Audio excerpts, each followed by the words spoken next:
Okay, we're about to start. I'm going to make sure that you can hear me as loud as possible. This is kind of odd for me since I don't normally work with cameras and or teach directly to a camera. So bear with me. My name is Candace. I currently teach 7th grade civics and world geography. I have in the past taught reading remediation at the secondary level, as well as Spanish and Spanish 1 and 2 for that matter, and also Portuguese. So my task is to, besides getting to let you know who I am and feeling a little awkward on camera, is to delve into Vygotsky's social interaction theory. Now, the things that I kind of picked up, I'm going to refer to back and forth. There's quite a few different concepts and ideas that go into this. But for starters, Lev Vygotsky was a Russian, born in 1896, and he lived until 1934. Most of his work became popular in the West about in 1962, I believe it was published. There are two key terms that you're going to need to know to kind of understand some of the things that he teaches about. One is MKO, known as the more knowledgeable other. The other one is ZPD, which means the zone of proximal development. All right. So for the most part, going back and forth between these two things, let's start out with a theory of a picture that you can look at to kind of get a grasp as to what this is all about. For starters, the social development theory by Vygotsky kind of works around this parameter here. Okay, the outer circle is what I can't do. That's what one individual cannot do by themselves. The inner circle is what I can do with help. Okay, so teamwork, group learning, etc., social interaction. And the middle is what I can do by myself. Okay, now obviously this is all working toward one center focal point. The ZPD, which we had just discussed, let me go and post it.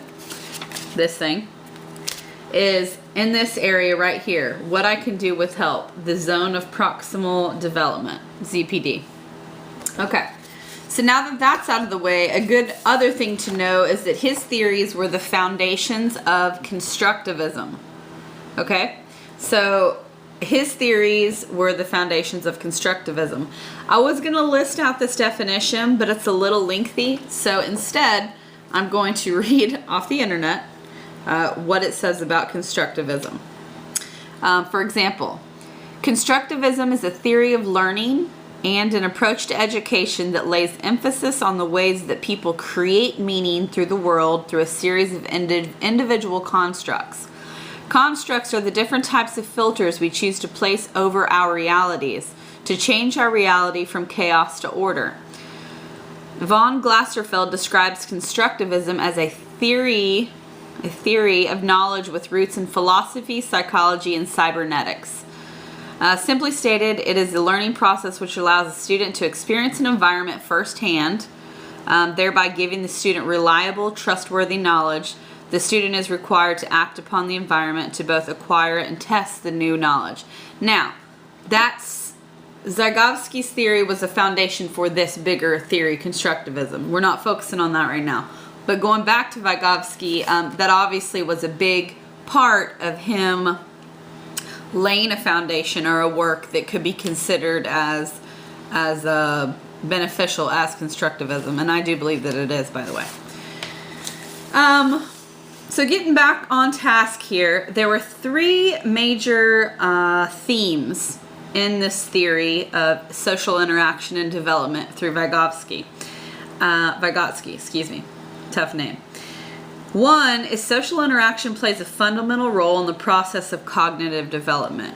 So obviously it's important to interact, and it's important as we are growing, as we are developing cognitively to have that social interaction. In contrast to Jean Piaget's understanding of child development, in which development necessarily precedes learning, Vygotsky felt social learning precedes development. Now, that might seem like something I've hit on before, but social learning actually coming before development is interesting, because if you think of a child, which I'm not blessed with the privilege of children yet, but I do have 170 that I teach every day, you can see how the social aspect of everything comes way before anything they could ever learn. Just when you're in a classroom full of students, it's always important to get them bought into who you are first before they'll even care about a word you say. So we'll get back to that later. But Vygotsky felt social learning precedes development. He states every function in the child's cultural development appears twice. First on the social level and later on the individual level. First between people, which is inner psychological, and then inside the child, which is known as intra-psychological. And the second theory, or the second major theme, was the more knowledge, the more knowledgeable other, back to the MKO, more knowledgeable other, refers to anyone who has a better understanding or a higher ability level than the learner with respect to a particular task. So this could be an adult, it could be a coach, it could be a teacher, it could be a peer that knows more about a subject, for example, video games or something, than someone else. It could be the more knowledgeable other, MKO, could be any one of these individuals. The MKO is normally thought of as being a teacher, as I mentioned, a coach or older adult, but the MKO could also be peers, younger person, even computers. And we think of computers in this sense as being an MKO, a more knowledgeable other. That's a very dismal thing to think about, in my opinion. But it's not exactly my chosen path, but I do see how they are the way of the future. And we do rely on them heavily, even now, for example. The third, final theory or major theme discusses the zone of proximal development, which I'll go back to, ZPD, zone of proximal development. The ZPD is the distance between a student's ability to perform a task under adult guidance and or with peer collaboration and the student's ability solving problems independently. Okay, so what I kind of got from that is it's the bridge. It's the bridge between learning completely by yourself and being off on this construct, like the picture says, what I can't do in the outer circle. So this is the bridge from getting to here, that's ZPD. All right.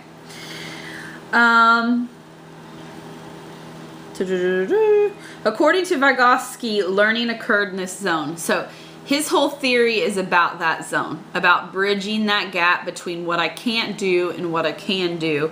And he believes that is entirely social interaction and social development. And I entirely agree for many reasons. But to get back on track here, Vygotsky focused on the connections between people and the socio-cultural context in which they act and interact in shared experiences. According to Vygotsky, humans use tools that develop from a culture, such as speech and writing, to mediate their social environments. He gave the example as initially children develop tools to serve solely as social functions or ways to communicate needs. Vygotsky believed that the internalization of these tools led to higher thinking skills. Okay?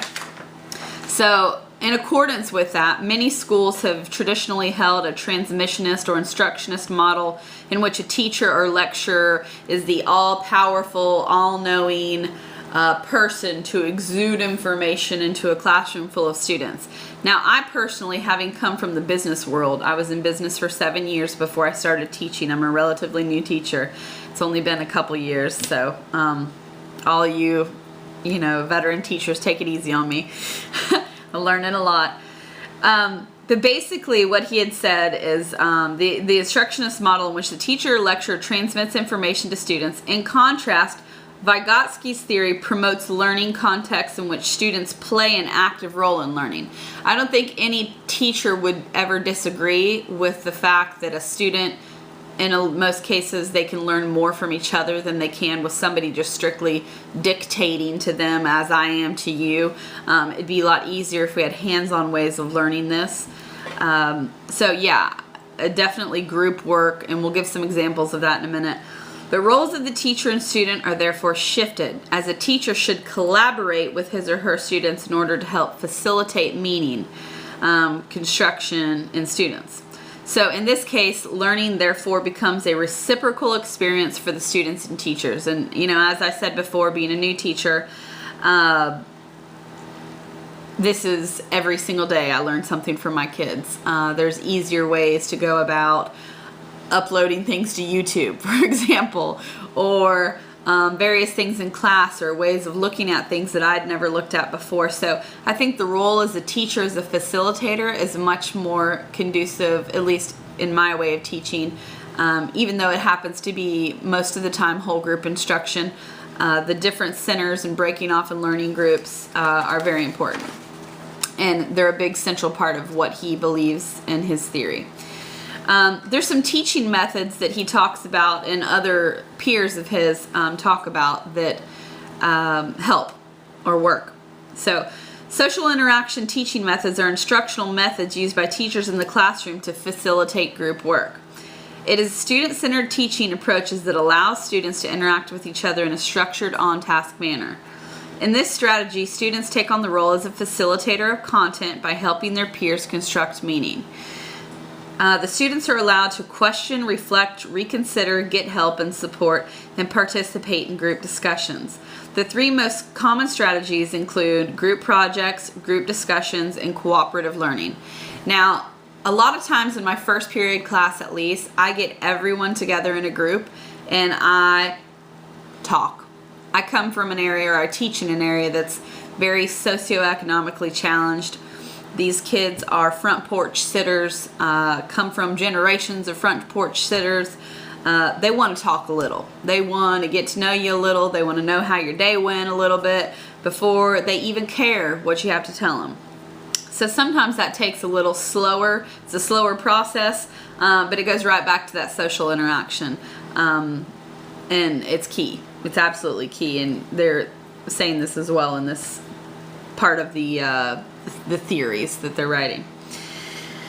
Okay, these interactions normally occur face-to-face, but are not limited to this type of interaction with the assistance of online tools and technologies. So it's saying, obviously, this can be facilitated with computers or online tools and technology, smart boards, projectors, Elmos, things like that, using technology in the classroom. The stages of instruction using the social interaction models begin with an introduction led by the instructor. So it's always saying in the beginning, and most of my classes flow this way as well too, where I'm in the beginning giving instruction, whole group. We then break down into different interactive types of groups, or it might be projects, it might be pairs, it might be think, pair, shares. In civics and world geography, a lot was focused on the debates in the presidential election this year. So there's various ways you can do it, and I'm sure I'm preaching to the choir here. The theoretical origins of social interaction models were really kind of boring to me, but I see that there's a purpose for them, so hang in there. I'll share a little. One of the quotes that I liked is, "I believe that knowledge of social conditions of the present state of civilization is necessary in order properly to interpret the child's powers," which is cool. "The child has his own instincts and tendencies, but we do not know what these mean until we can translate them into their social equivalents. We must be able to carry them back into a social past and see them as the inheritance of previous race activities. We must also be able to project them into the future to see what their outcome and end will be." And that was from a quote from Dewey. So further supporting the effectiveness of social interaction theory, true education comes through the stimulation of the child's powers by demands of the social situation in which he finds himself. Social interaction depends on social demands, student-to-student assessment. And Bandura was a big proponent of Vygotsky's work as well, and he had some ideas on that. He studied the individuals and their reactions, etc. Bandura was most famous for his research on social cognitive theory, which isn't exactly the same thing, but there's a lot of overlap, which states that one may learn from observing a model. In one experiment, Bandura studied people with herpetphobia, fear of snakes. I have that. The herpophobic observed an actor deal with the fear when he removed the snake and placed it over their legs. Knowing that this was an actor performing, the herpophobic goes through the routine and eventually models the behavior and overcomes his fear. In another study, Bandura videoed a young woman punching and yelling phrases such as "Sockaroo" to a weighted blow-up punching bag that looked like Bobo the Clown. He then showed a video to young children. Later, he put the children in a room with a punching bag. They modeled the phrases and punching blows from the woman in the video. Bandura's findings resulted in the social learning theory.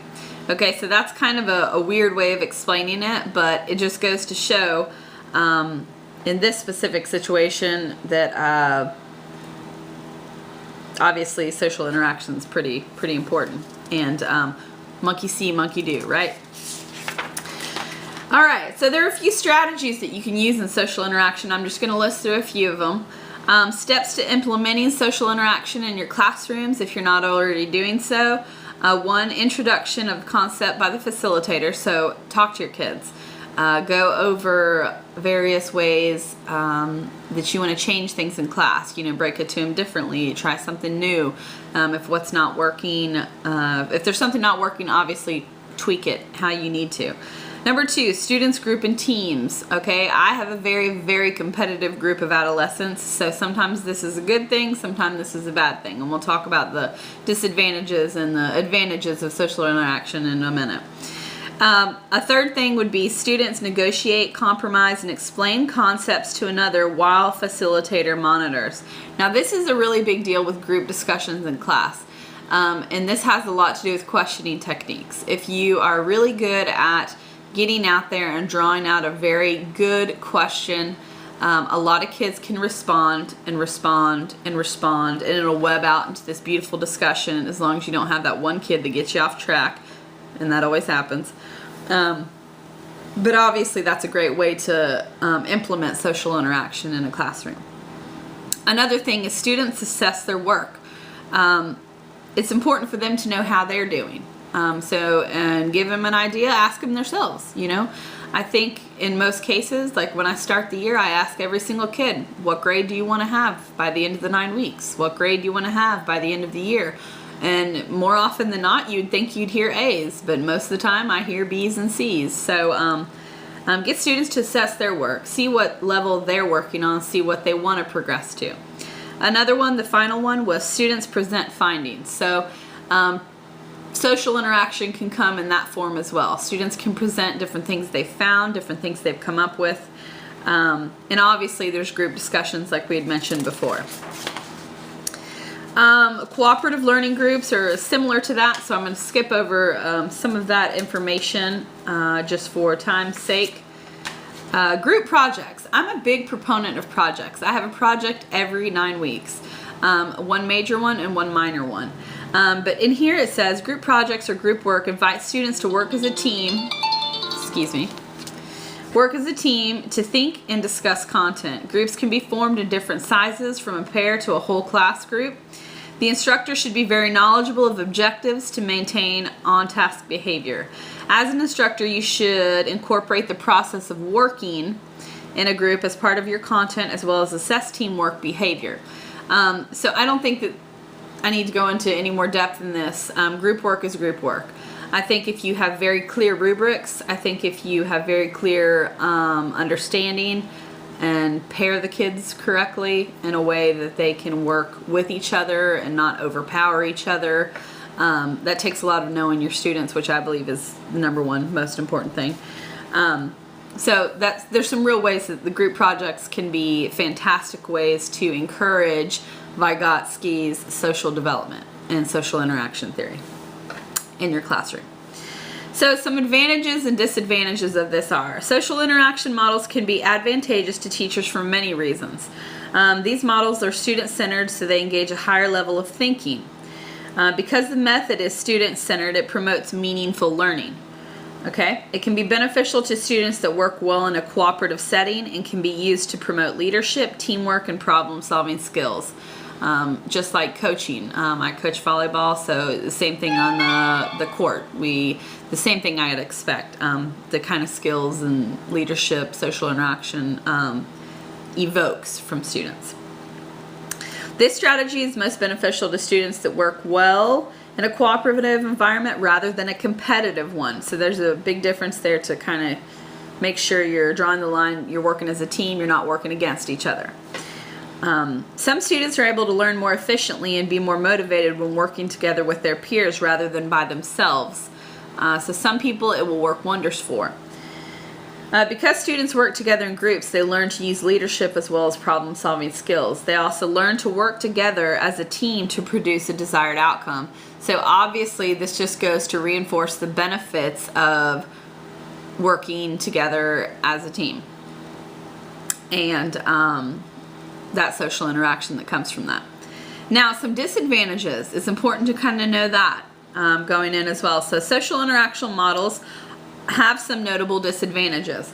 The process of social interaction is time consuming and not everybody is a people person. The focus on the process of the model make it difficult to reach all content objectives. The process of social interaction should be taught explaining rules, responsibilities, and procedures. So it's really important, even in these kind of settings, if you're encouraging them in your classroom, to be mindful of structure. So it's not a free-for-all. That's very important. Group dynamics may also inhibit student learning. Now this is where it kind of caught my attention. Some students may not participate while others take on the full project. This happens quite a bit. You'll always get one chief and a lot of Indians, or a bunch of chiefs and no Indians. So it's important for you to know your students and pair them correctly so they can interact in a positive way. Let's see. Handicapped students may find it difficult to participate, and obviously that would be something that the teacher would need to accommodate for. The instructor should make sure to consider their students' makeup so as not to limit physical and social handicaps. Instructors must consistently monitor group behavior to maintain on-task behaviors. So there you have some pros and cons. I believe the pros definitely outweigh the cons, and the cons that would arise could be simply alleviated by knowing your students and pairing them together in the best environment possible for their learning and for their success. Technology is a big deal. Using those, today's classrooms are not limited to the traditional schools. We have technology enhanced learning, and compressed video classrooms are becoming more popular as these machines make the internet and video conferencing more convenient, financially friendly, and easier to access. But don't get me started there, because I still believe it's an absolute necessity to have a teacher in a classroom, and I would hope all that agree with that.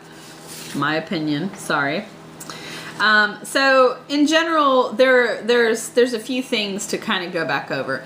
This was an easier one for me to understand because I'm a very social person. I come from a very social background. I come from a large family.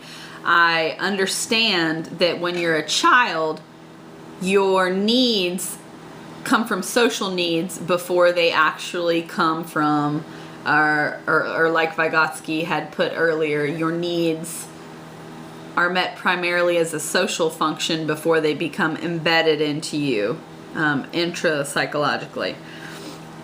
So it's very important. And just to review a couple of the aspects that we might not have hit on before. First, between people, okay, no, we hit that.